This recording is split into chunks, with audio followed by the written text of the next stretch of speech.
Ahoy. Hi, I'm Adam. I'm from Warhorse Studios. My name is Adam Sporka.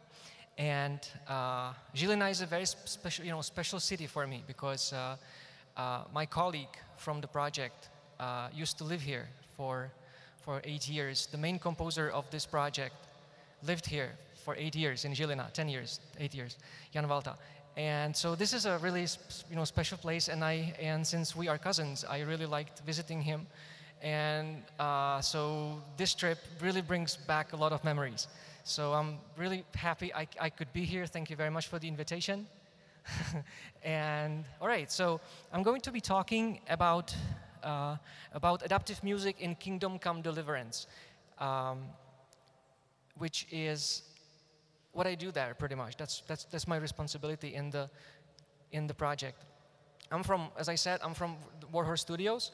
And I'm also from the Czech Technical University in Prague, from the Department of Computer Graphics and Interaction, and from the Institute of Intermedia. And we are interested in these things also from the scientific point of view. So my talk is going to be a little bit of, let's say, combination of a let's say, an academic lecture and a research and a industry experience. So. This is Honza Valta. He is the main composer on the project. He is responsible for writing most of the music. I will contribute with just a little part, but some of my music is already in the beta, which has been released this April, and yeah. So basically, my task or our task is to develop music which is going to complement this beautiful world of Kingdom Come Deliverance. As you can see, things are, well, it's medieval Bohemia 1403. So our music needs to sound like that, and I will talk about that later. The nice thing, a really exciting thing is that on this Monday we are recording cutscenes in this hall in Rudolfinum in Prague, so we are really excited about that, and the preparations for this endeavor are now at their peak. Right, so what is adaptive music? Adaptive music is a soundtrack which is capable of reflecting the state of the game somehow, and is capable, and the music is capable of responding to the events of the game. That's pretty much the definition. And by this standard, or by this definition, any computer game pretty much fits this description. As long as it correctly, turns on once you start the game and turns off once you stop the game, that's pretty much it, right? So there is nothing much to talk about. Actually, there is. I'll show. I hope to be able to show you. And yes, we didn't invent this term because a great deal of AAA titles have released adaptive music as a part of their soundtrack. I have some examples later on. So actually, it is a kind of a fuzzy term here, and let's just talk about what purpose it serves. It could be. Sometimes people refer to it as that it needs to serve the purpose of a music which is adaptive, which is responsive, which is interactive. And also, very related to this thing is that the music needs to be produced somehow. And it could be composed, like traditionally composed, but also it could be procedurally generated and algorithmically generated pretty much. So all these terms are kind of related. But I will be mostly talking about let's say this notion, because that's pretty much where our work is focusing, what our music is focusing on. Music is a communication language. It is an important thing to understand. So music is a communication language. So there are some universal rules, universally, let's say, valid rules, which are shared among pretty much anyone from the popular culture. So we can tell that the music is sad, we can tell that the music is dramatic, all these kinds of things, right? And also there are specific rules which are defined within a particular artwork. So every single title, every single piece of game, piece of film, whatever, they would build on those universal rules, and they establish something which is called, I don't know, like, let's call it, you know, genre. So there is a genre that they built on, and they come up with their own consistent sets of rules in order to make the music in the way that it works and it serves the purpose. So those artwork-defined rules could be themes for locations, for example, or instrumentation choices per context. So certain specific instruments are sounding always when you are in combat, for example, or certain other instruments are sounding when something sad is going on, or when some dramatic exchange of a you know, conversation between people is happening. So what is the purpose of music? Of course, it's a tradition to have music in your computer game, even though it's like half of the people would switch it off right after launching the application. I think mobile games are more prone to this than the desktop games, where the music is, let's say, a bit, I don't want to say more respected, but let's say more people allow it more in their environment than they would allow the mobile game music, of course, for practical purposes, of course, you know, for practical reasons. Music is really important as a tool for declaration of a genre, you know, affirmation of genre. So you can tell, yes, this is an 8-bit retro game, or this is really 1870s North America, whatever, these kinds of things, and that sort of puts you into. It's one of the ways how to establish a mindset of your listener, of your player, pretty much, right? So all the things that you can do are somehow immediately associated with the music that you hear, with the genre of the music that you hear. You can use music to present the emotion. So basically, there is a balance of emotion, like happy, joyful, depressing, all these kinds of things. It could be that you are presenting the emotion of the actor, so the one who is, let's say, causing the action, or you are presenting the emotion of the world surrounding the actor, and you can do some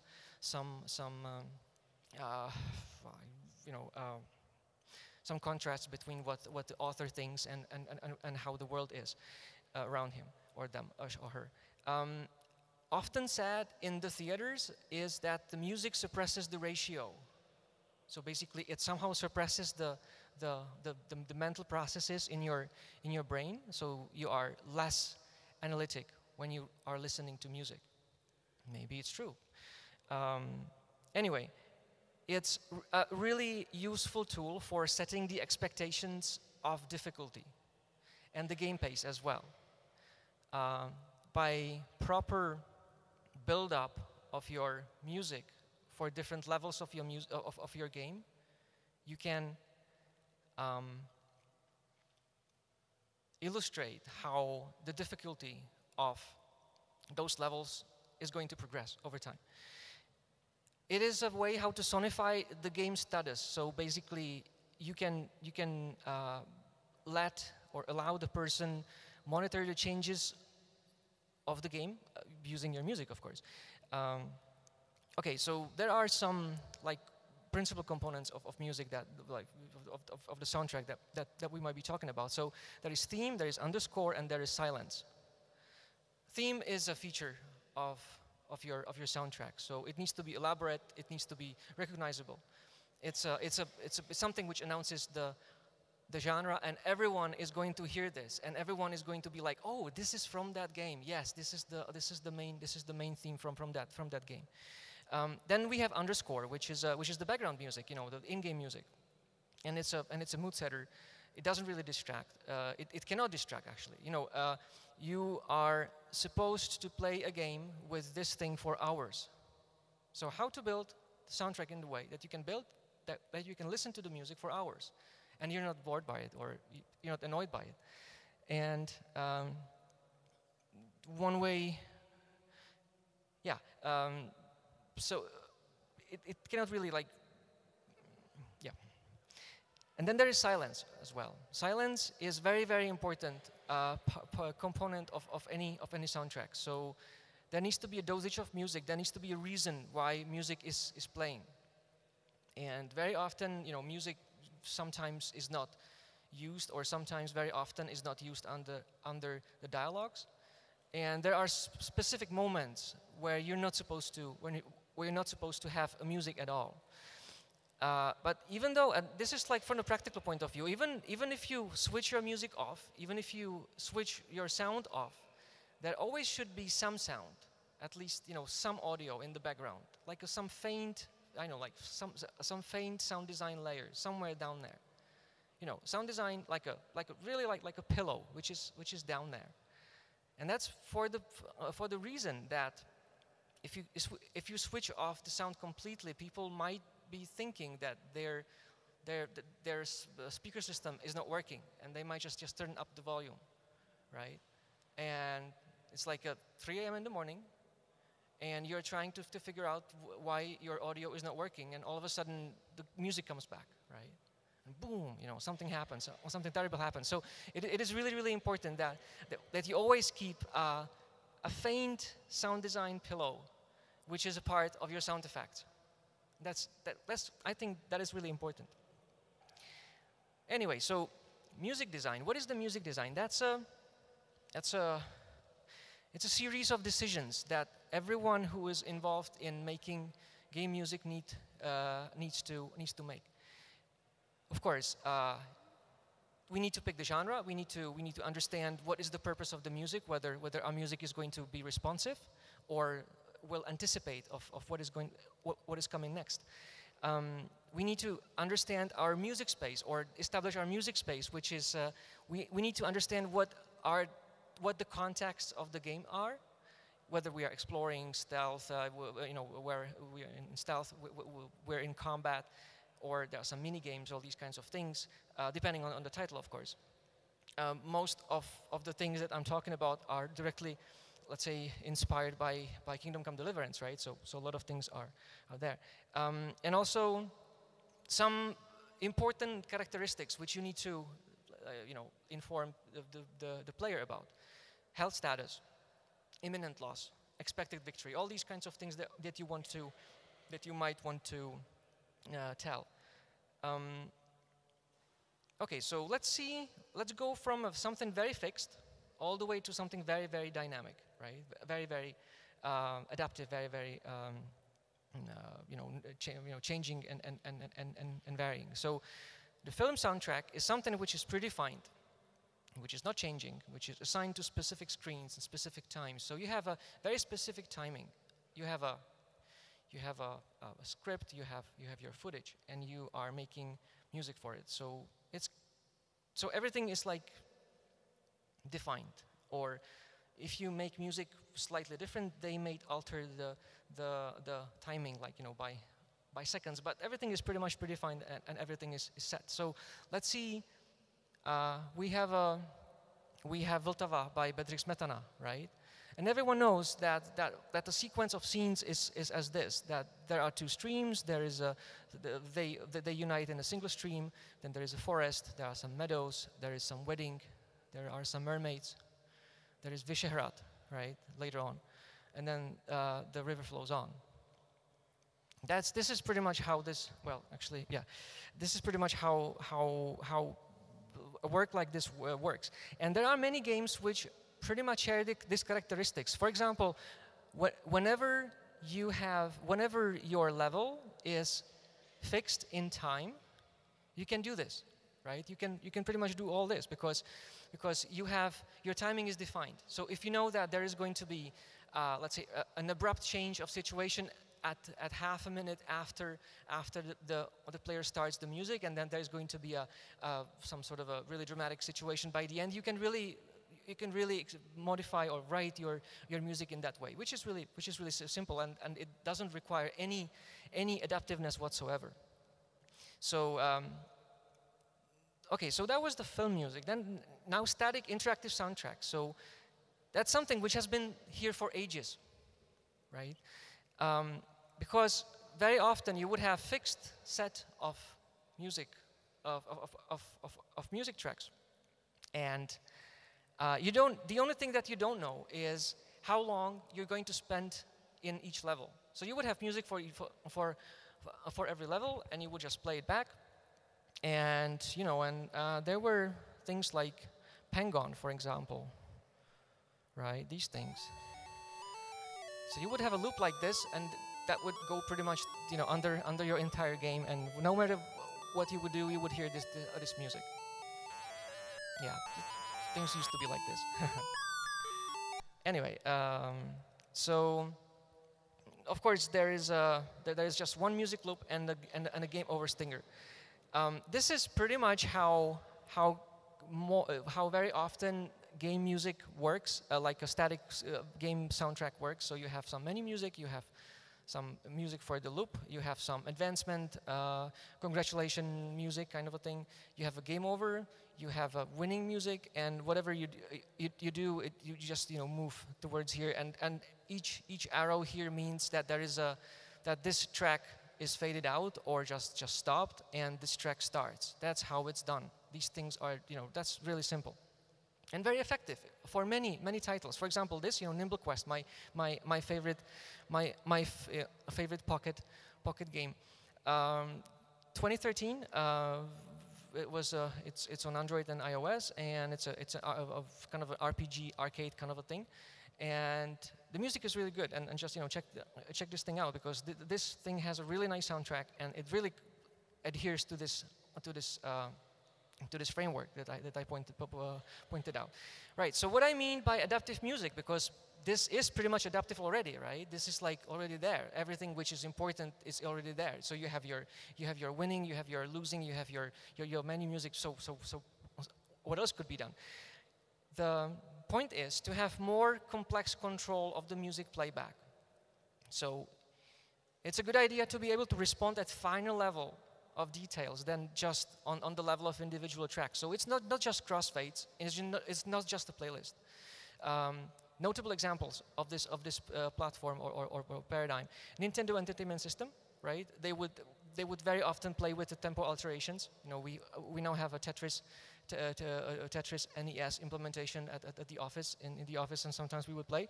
And they have this beautiful thing there, right? That once things start to be critical for you, once you start losing, the tempo is going to increase, and it comes back once things would seem less difficult for you. So it's kind of a nice thing, because it gives you a feedback how you are doing, but also how your opponent is doing.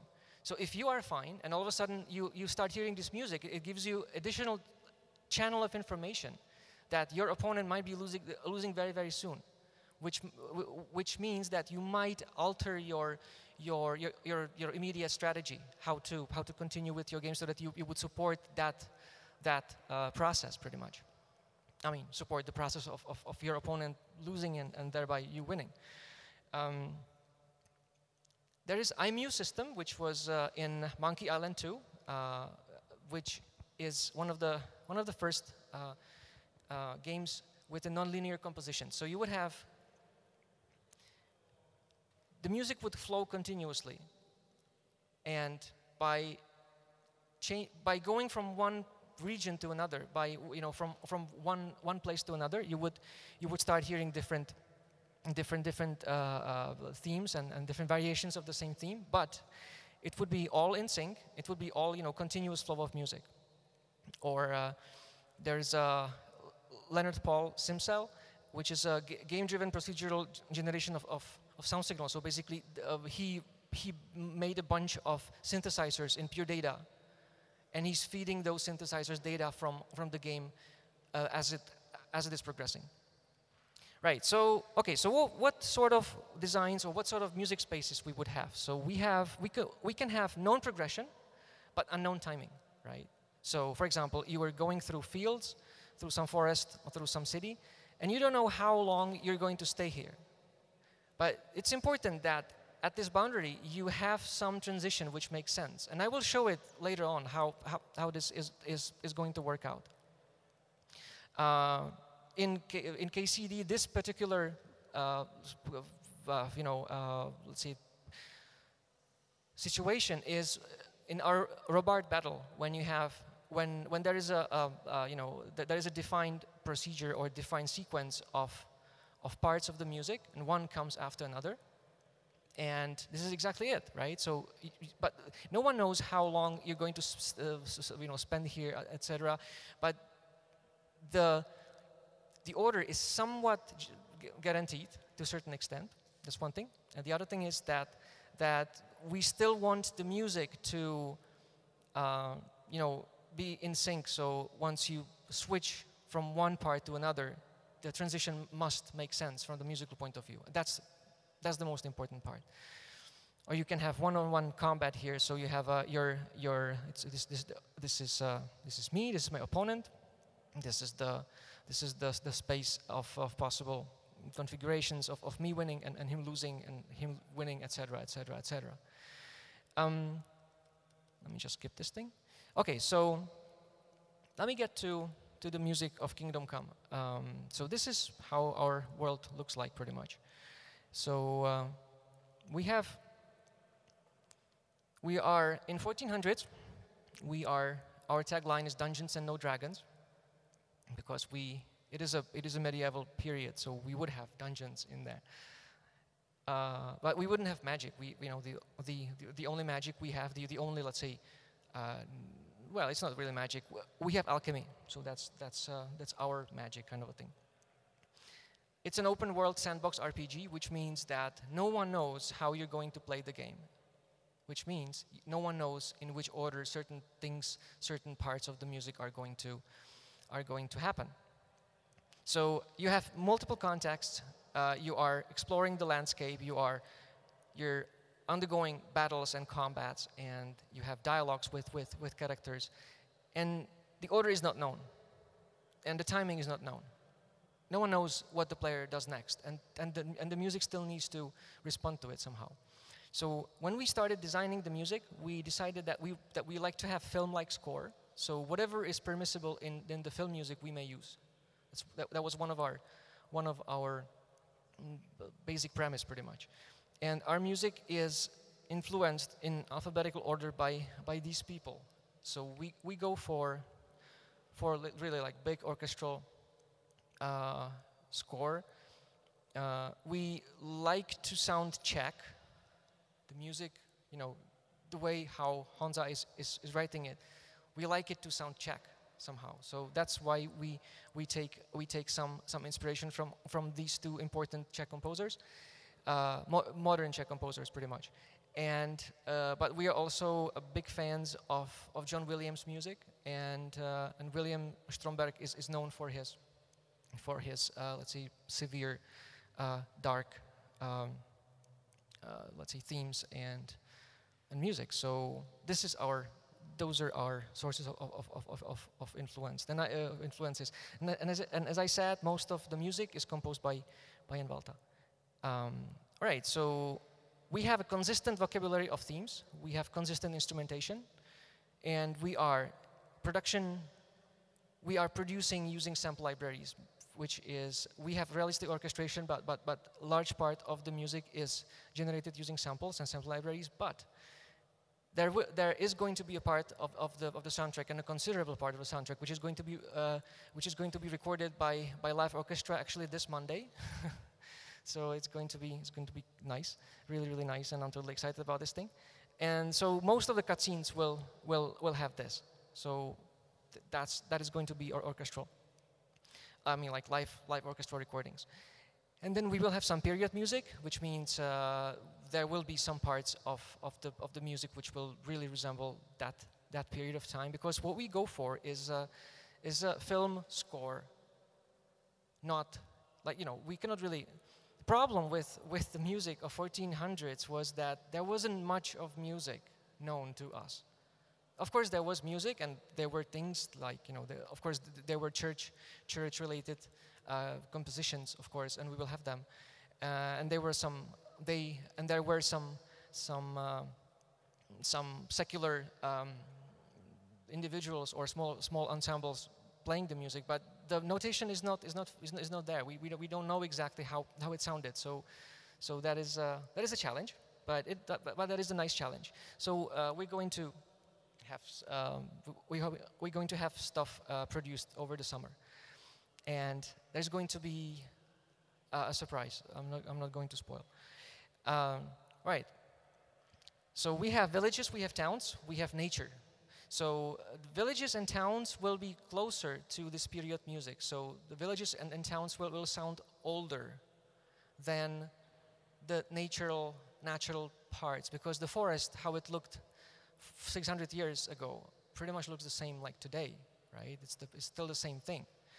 We're going to have some churches, we're going to have some underground music, we already have that. So we have basically exploration music and action music, those two parts. This is when you are roaming the land and you are not in imminent danger of someone hitting you with a sword or any other weapon that we have. So that is location-based. It will respond to the weather. It will respond to your recent crime. It already does. I mean, like most of these things are already implemented in beta. At this point, we are producing more and more content. And then we have action music. And so there is we already have the combat music in the game. We already have chase music. We are currently implementing chase music and the stealth. So exploration is going to be ambient music, slow-paced. It's going to reflect the landscape and the environment. Whereas action music is going to be more, fast-paced, faster-paced, pretty much. And it's going to be whenever there is a player versus enemy situation, or whenever player's health is immediately affected somehow. It responds to the player's health. So it tells you how you are doing in comparison to your opponent. So if you're winning or whether you are losing, and you will hear it in the music as an indication of the progress of your doing, pretty much. We have an alternation between silence and music. So combat music will always be there. Forests will be mostly without music at all.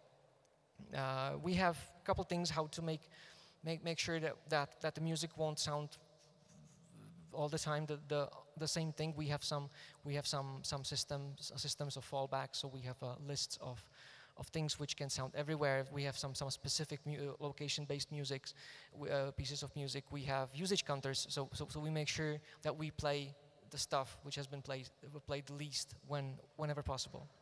We also have timeouts and priorities, and this allows us that we would have certain important themes which are memorable are not going to sound as often as let's say a sound design-ish sounding music, pretty much, which is really important because once you have strong themes in your music, it's really memorable. But also, it's more prone to become annoying to people when they hear it for the 20th time within 1 hour. So we try to balance this, and it's really important to have this balanced. And sometimes we are asking whether the combat, whether the fact that you are in a combat is always important in an exploration, or how closely the music should follow the player's activity, because rigid responses usually lead to consistency of the music language that I mentioned earlier, but also might sound very, very descriptive, right, and very, very predictive. But if you loosen those rules somehow, it might be more interesting somehow. And also sometimes certain pieces of music cannot be played at certain parts. For example, there is a karma of a place that certain part has been burned down, and all of a sudden all the, let's say, neutral explorative music for that place is already irrelevant and cannot be played for the rest of the game as long as that thing stands. But as at the same time, let's say an alternate version of the same music can be used, right? So that could be there will be like multiple versions of the same song, of the same track, rendered as something really tragic. Okay, but that's all about all of this that I mentioned so far could be well, except for the combat music, could have been done without any adaptivity whatsoever. So what is adaptive about our approach? Traditional adaptive music techniques are resequencing, that you slice up your music to short patterns, and then you line them up in some synchronous way, and there is some consistency that you need to maintain. There's a reorchestration, that you have multiple layers of things, and you are switching on and off those layers.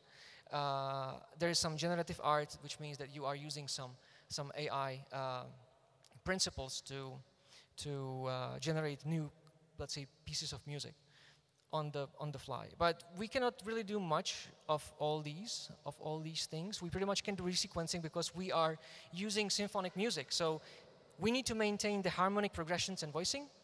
We need to we cannot really do crossfades between tracks, because a crossfade between tracks it's not how the orchestra works. In order that orchestra stops playing one track and starts playing something else, is that there is some transition which the orchestra does on its own. It's not like that some parts of the instruments are still playing the old piece and some other parts are playing the new piece. That's not how this works, and that's exactly what crossfade is actually. But we can have some additional layers, so there will be like addition of epic drums for combat, for example, once things start to be more difficult. So we chose resequencing. Yeah, resequencing is pretty much like this. So we have some patterns and some scenes, and there are some links between them. So we have implemented something which we call Sequence Music Engine, and it's our middleware that we have for, especially created for most of those parts. Well, sorry. Some parts of this engine have been specially developed for Kingdom Come.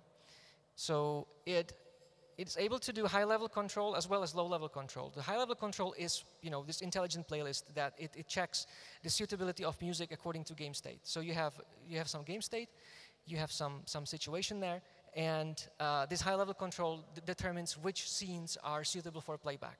And then we have low-level control, which is handling timely transitions between pieces. And that's important, that they are timely. And, right, so there are some suitability rules. There is explicit timing of things. So we are capable of BPM changes of our tracks. We are capable of handling beat signature changes, all these kinds of things which are pretty normal in the orchestral music. And right, so what are the selection rules? So the scene must be suitable. Highest priority always wins. Lower play count helps, and timeout kills. So nothing can play if there is a timeout set on it and it hasn't expired yet. And also playback rules. So as long as a scene plays, as long as a scene is suitable, it can play. Some scenes may enforce some interruptions, and I will show this to you later. How this works, but for now, just remember these things because it's important for the demonstrations. Some technical things, it's supported by all these platforms and all these engines. Anyway, so let me just get to our thing.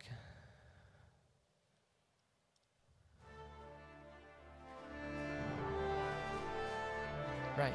So this is the complete soundtrack as is now in the beta. So this is the complete beta soundtrack of Kingdom Come. And what you can see is like 1/4 of the projected length of the entire soundtrack of the game. So every line here represents one scene. And this engine is capable of selecting those scenes based on what is happening to it, what is happening to the game, and is capable of making transitions between scenes. So let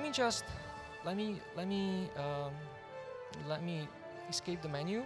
So now this is the menu music, and I just simulated that the player pressed the key, and that was that was the only sound fade out that we have in the game. Everything from now on, everything else is something that we call Cmos Transitions or transitions via signals. So now we have a track playing, and it plays because it has been selected. So this is some part of the music which corresponds to being somewhere in the countryside. The location is not really specified here. And if I say that I have traveled to some village there, things start to happen. So this thing can no longer be played. So it needs to transition to something else there. And let me just quit this and show you how this works specifically for the exploration music. And yeah, this is maybe more visible what's going on. So yeah, so we have this piece of music, and if we can have the sound like turned up, pretty please. Turn up. Awesome. Right. So this is the scene, which started here and ends all the way here. If nothing happens, once this is done playing, there will be silence after the thing. And after a certain period of silence, there will be some other music somewhere, you know. Okay. The music plays what it plays because it can play it, because this thing is suitable at this point. Once I tell the engine that we have changed the location, this thing is associated with certain conditions, and one of those conditions is that we are not in any town or whatever. I'm going to tell that we are traveling somewhere. And I'm going to exit from this part via one of these tracks here, one of these branches. It's a non-linear track, right? So it can end. It has multiple beginnings and multiple endings. All of these things are endings, and every single branch ends in a certain configuration, and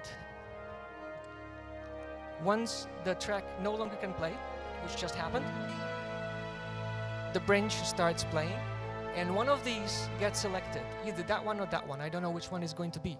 That one. And so the point is, all the blue things, all the blue branches here are compatible with all the blue intros here, right? And etc. So we have 3 music configurations that we can use. So let me just show you a couple more here.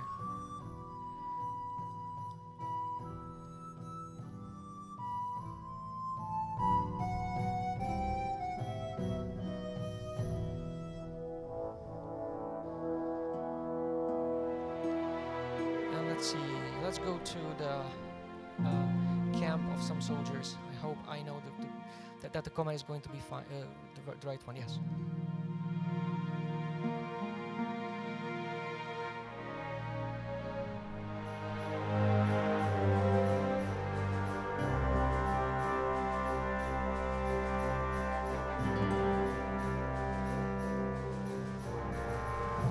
Okay, enough, let's get back.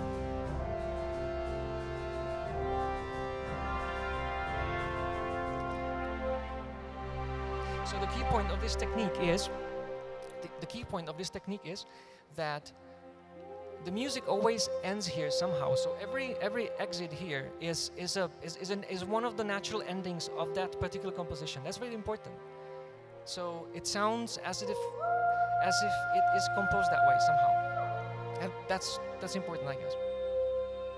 All right, so that's pretty much for this thing. You know how it is structured internally is that you have. I made a couple examples here. How the transitions really look inside. So those are individual examples here. So let me just select what is relevant for us. So this would be the originating scene, and this would be the destination scene, right? So the originating scene starts. Or it's playing, and all of a sudden it cannot play anymore.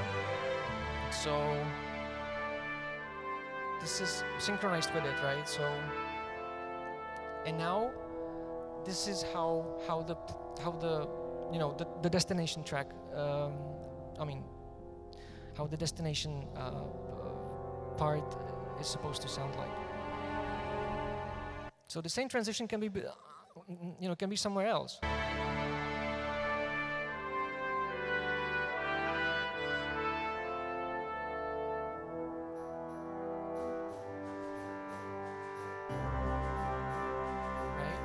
So this is pretty much it. And then we have you know, I have a couple more examples here. So let's say this thing here. So we have a field music here, and let's see that we are going to go to a tunnel.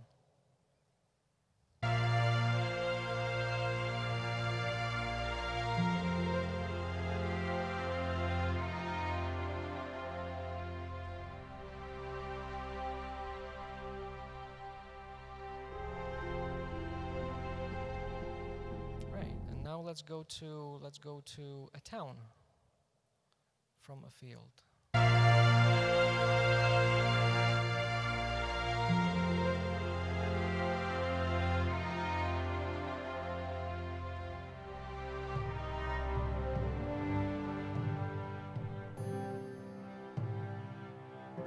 So the trick is that this part here like makes some sort of an ending, and the way how it's composed, it must be guaranteed that it's compatible with whatever introduction there is on the other side, and that's the whole trick pretty much.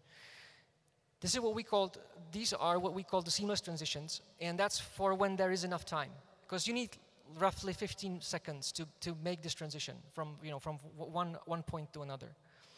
And all the scenes that you have seen in my presentation are like equipped for this. There are a couple more. I just I removed a bunch of them for clarity reasons.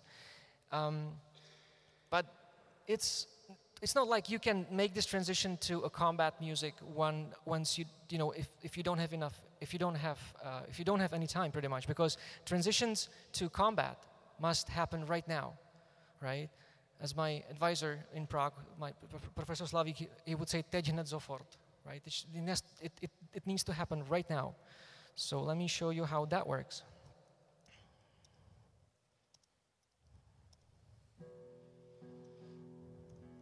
Right, so we're just walking around some village, and all of a sudden someone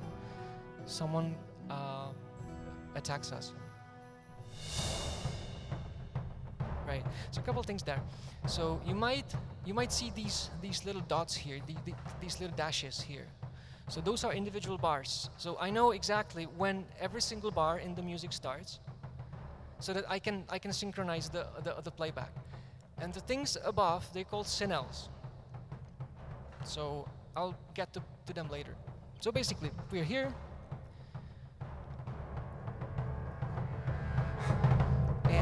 Combat is in progress, right? And let's say that we are winning. We start winning.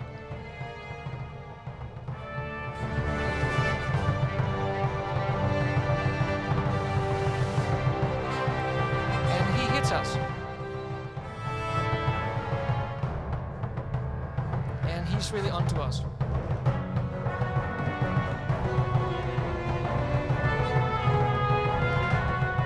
Things are really terrible for us. We're about to lose, probably,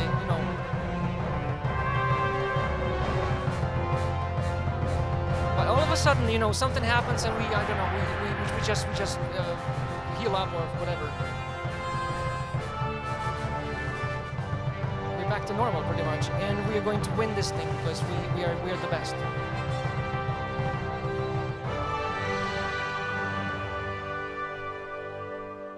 So this is pretty much how our combat music works. So there will be slightly different set of assets in the final product, but the point is, there are a couple things which are going on, and it's how do I? No, I don't. Never mind. So when I want to make this transition, I start playing something which is called signal, cinematic element, český channel. And it is a crash cymbal, basically, so it is the channel. And you're going to hear it just before the combat music starts, so that you already know that something is about to happen, right? Because that's pretty much what is used. And also, it is a very common way in the film music how you can make an abrupt change, how you can make an abrupt transition from something very calm to something very energetic, right? And I can do that pretty much anywhere, anytime. Oh, what's happening? Oh, I probably lost the focus here. Sorry.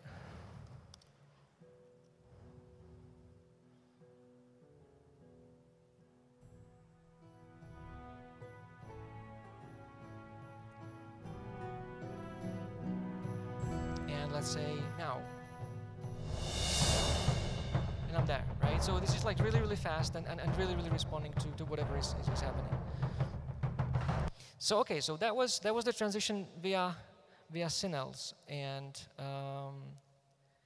yeah, actually, maybe back to the alephs. There are 3 alephs, you know, red, green, and blue. Red is C and strings. Green is E flat and brass instruments, and the third is G and strings, right? So basically, if you want to be compatible, we need that every single part, every single scene is compatible with these 3 endings.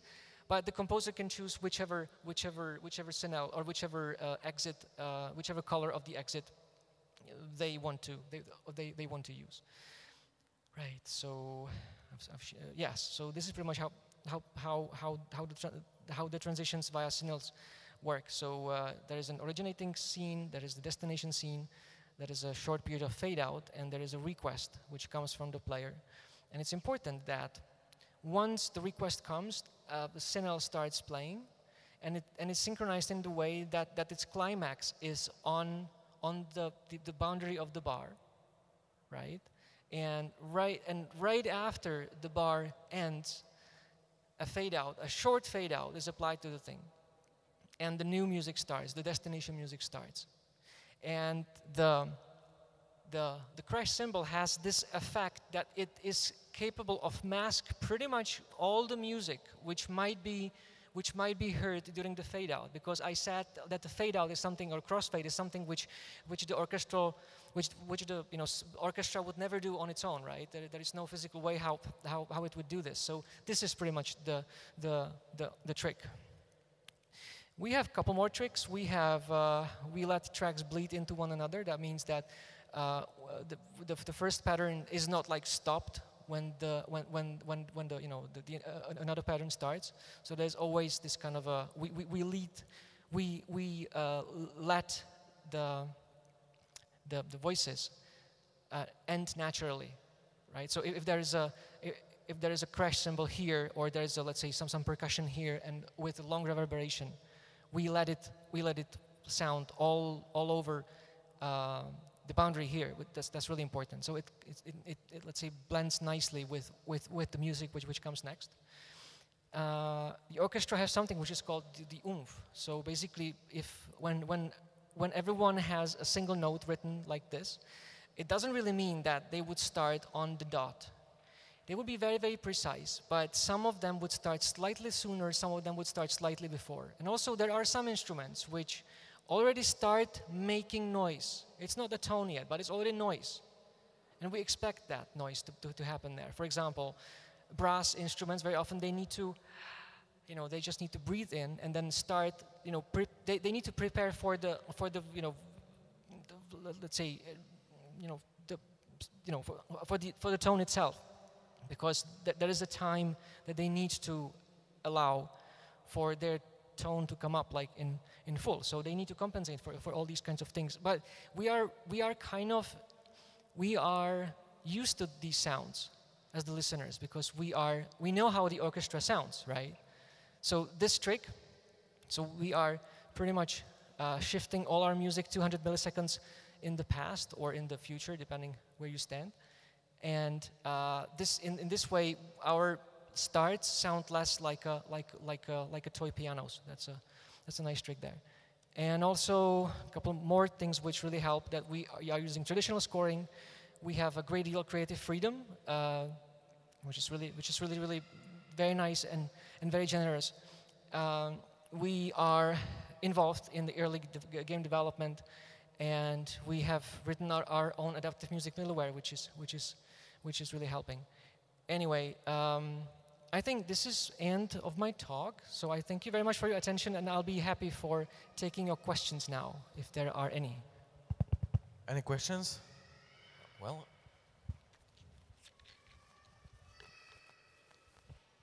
Hi, first of all, thanks for the talk. Say a big hello to Honza. We've studied together, so. Hi. I have the only thing which is obvious from the presentation, and that's the thing that you are just shifting the problem with the recognizability one step later.